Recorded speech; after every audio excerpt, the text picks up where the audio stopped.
Hello guys, இன்னைக்கு நம்ம வீடியோவில் எதை பற்றி பார்க்க போகிறோம்னா எக்கனாமிக் ஆர்டரிங் குவான்டிட்டி இஓக்யூவை வச்சு எப்படி சம் போடுறது அப்படின்னு தான் பார்க்க போகிறோம். சரியா? ஃபஸ்ட்டு நம்ம கொஷின் படிச்சிடலாம். Find out the economic ordering quantity and the number of orders per year from the following information. Monthly consumption 3000 units, cost per unit 54, ordering cost 150 per order, inventory carrying cost 20% of the average inventory. ஓகேவா? So இந்த டீட்டெயில்ஸ்லாம் கொடுத்துட்டாங்க. So இப்போ நம்ம வந்துட்டு economic ordering குவான்டிட்டியோட ஃபார்முலாவை பார்க்கலாம். 2 into AB divided by CS to the whole root. ஓகேவா? ஸோ லாஸ்ட்டில் நம்ம ரூட் பண்ணணும். ஓகே, ஸோ ஃபஸ்ட்டு இப்போ ஏ பி என்னென்ன அப்படின்றத நம்ம கேல்குலேட் பண்ணிடலாம். ஃபஸ்ட்டு ஏக்கு வந்துட்டு ஆனுவல் டிமாண்ட். ஓகேவா? ஏ வந்துட்டு ஆனுவல் டிமாண்ட். இங்கே பார்த்தீங்கன்னா மந்த்லி கன்சப்ஷன் தான் கொடுத்துருக்காங்க, ஹோல் இயருக்கு கொடுக்கல. பெர் மந்த்துக்கு வந்து எவ்வளோ அப்படின்னு தான் கொடுத்துருக்காங்க. அது நம்ம வந்துட்டு ஹோல் இயருக்கு கன்வெர்ட் பண்ணோம். ஸோ 3000 யூனிட்ஸ் கொடுத்துருக்காங்க பர் மந்த்துக்கு. இன்ட்டு நம்ம இயருக்கு கன்வெர்ட் பண்ணோம்னா இன்ட்டு 12 பண்ணிக்கணும். ஓகேவா? ஸோ பண்ணோன்னா 36,000 தான் வந்துட்டு ஆனுவல் டிமாண்ட். ஓகேவா? அடுத்தது பார்த்தீங்கன்னா ordering quantity, ordering cost. Ordering cost வந்து 150, காஸ்ட் per யூனிட் வந்து 54 கொஷின்லேயே இருக்குது. கேரிங் காஸ்ட் வந்து 20%, அதுவும் கொஷின்லேயே இருக்குது. ஓகேவா? ஸோ இதை வந்து நம்ம ஃபார்முலாவில் சப்ஸ்டியூட் பண்ணணும். ஸோ ஃபஸ்ட்டு ஃபார்முலாவில் 2 இன்ட்டு ஏ வந்து 36,000 இன்ட்டு பி வந்து 150 டிவைடட் பை சி வந்து 54 இன்ட்டு எஸ் வந்து 20%. ஓகேவா? 20%. ஸோ இப்போ நம்ம வந்துட்டு இதை சால்வ் பண்ணணும். ஸோ 10 lakhs வந்திருக்கு. ஓகேவா? 10 lakhs வந்து அமௌண்ட் வந்திருக்கு. ஸோ இதை வந்துட்டு நம்ம ஸ்கொயர் ரூட் எடுத்தோம்னா நமக்கு எவ்வளோ யூனிட் அப்படின்றது தெரிஞ்சிடும். Square root 1000. ஓகேவா? ஸோ டோட்டலாக 1000 யூனிட்ஸ் தான் நம்மளோட எக்கனாமிக் ஆர்டரிங் குவான்டிட்டி. ஓகேவா? EOQ is equal to 1000 units. Okay, so இதுதான் நம்மளோட ஆன்சர். அடுத்தது பார்த்தீங்கன்னா கொஷினில் நம்மளை number of orders per year கண்டுபிடிக்க சொல்லியிருக்காங்க. அதாவது per இயருக்கு வந்துட்டு நம்ம எவ்வளோ ஆர்டர்ஸ் வந்து நம்ம பிளேஸ் பண்ணுவோம் அப்படின்னு நம்மளை கண்டுபிடிக்க சொல்லியிருக்காங்க. பர் ஆர்டருக்கு வந்து நம்ம 1000 யூனிட்ஸ் வந்து பிளேஸ் பண்ணுவோம். அப்போ டோட்டலாக எத்தனை வாட்டி நம்ம ஆர்டர்ஸ் பிளேஸ் பண்ணியிருப்போம் அப்படின்றத கண்டுபிடிக்கணும். நம்பர் ஆஃப் ஆர்டர்ஸ் வந்து கண்டுபிடிக்கணும். ஓகேவா? ஸோ அதுக்கு வந்துட்டு total demand 36,000 divided by economic ordering quantity 1000. ஓகேவா? ஸோ 36,000 டிவைடட் பை 1000 பண்ணோன்னா எவ்வளோ வரும்? 36. ஓகேவா? ஸோ டோட்டலாக 36 ஆர்டர்ஸ் வந்து நம்ம பர் இயருக்கு வந்து பண்ணியிருப்போம். ஓகே, 36 ஆர்டர்ஸ் தான் வந்து பர் இயருக்கு நம்ம பிளேஸ் பண்ணுறது. ஓகே, அடுத்தது வந்துட்டு frequency of orders.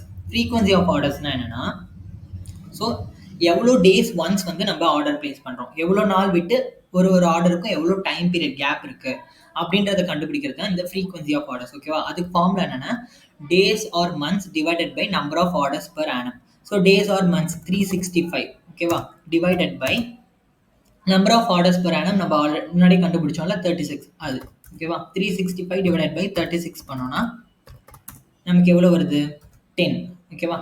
So 10 days once வந்து நம்ம ஆர்டர் வந்து பிளேஸ் பண்ணுற மாதிரி இருக்கும். ஓகே, 10 days ஒன்ஸ் வந்து நம்ம வந்து ஆர்டரை பிளேஸ் பண்ணுறோம். ஸோ அதுதான் அதுக்கான அர்த்தம். ஓகே, ஸோ நம்ம இஓக்யூ கண்டுபிடிச்சிட்டோம், number of orders per year கண்டுபிடிச்சிட்டோம், ஃப்ரீக்வன்சி ஆஃப் ஆர்டர்ஸும் கண்டுபிடிச்சாச்சு. ஓகே, ஸோ இந்த சம் வந்துட்டு இதோட அவ்வளோதான். அடுத்தது இன்னொரு சம் எப்படி போடுறது அப்படின்னு பார்க்கலாம். ஃபஸ்ட்டு கொஷின் படிச்சிடலாம். Calculate economic ordering quantity from the following information. Annual requirement 1000 units, 1600 units, cost of material 40 rupees per unit, cost of order 50 rupees per unit, annual carrying cost 10% of inventory value. So அதே மாதிரி இப்போ ABC அதுக்கு என்னென்ன அப்படின்றது கண்டுபிடிச்சிடலாம். Annual demand வந்துட்டு எவ்வளோ கொடுத்துருக்காங்க? 1600. இதில் நம்ம இன்டூ 12 இயருக்கு கன்வெர்ட் பண்ண மாட்டோம், ஏன்னா கொடுத்துருக்கதே வந்துட்டு ஆனுவல் ரெக்யர்மெண்ட் தான் கொடுத்துருக்காங்க. ஸோ அதனால வெறும் 1600 அப்படியே எடுத்துப்போம். ஓகேவா? அண்ட் ஆர்டரிங் காஸ்ட் வந்து 50 rupees கொஷின்லேயே இருக்குது. அண்ட் காஸ்ட் ஆஃப் மெட்டீரியல் வந்து 40, அதுவும் கொஷினில் இருக்குது. கேரிங் காஸ்ட்டு 10% கொஷினில் இருக்குது. ஓகேவா? இப்போ இஓக்யூ ஈஸியாக கண்டுபிடிச்சிடலாம். So 2 into 1600 into 50. ஓகேவா? 2 into A வந்து 1600, B வந்து 50 divided by 40, C வந்து 40 into 10%. ஓகேவா? அது வந்து S. ஸோ இப்போ நம்ம வந்துட்டு இதை சால்வ் பண்ணணும். 40,000. ஓகேவா? ஸோ இப்போ இந்த 40,000க்கு வந்து நம்ம ஸ்கொயர் ரூட் எடுக்கணும். ஓகே, ஸ்கொயர் ரூட் ஆஃப் 40,000 வந்து 200 யூனிட்ஸ் தான் நம்ம வந்துட்டு எக்கனாமிக் ஆர்டரிங் குவான்டிட்டி. ஓகேவா? ஸோ நம்மளோட பெர் ஆர்டரில் வந்துட்டு 200 யூனிட்ஸ் தான் நம்ம வந்து ப்ளேஸ் பண்ணுவோம். ஓகே. ஸோ இப்போ number of orders per year நம்ம எப்படி கண்டுபிடிப்போம்? Total demand 1600 divided by 200. ஓகேவா? 1600 டிவைடட் பை 200 பண்ணோன்னா 8.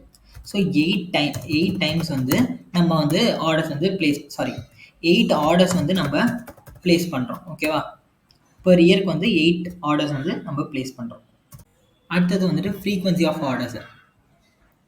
Days or months in a year divided by number of orders per annum.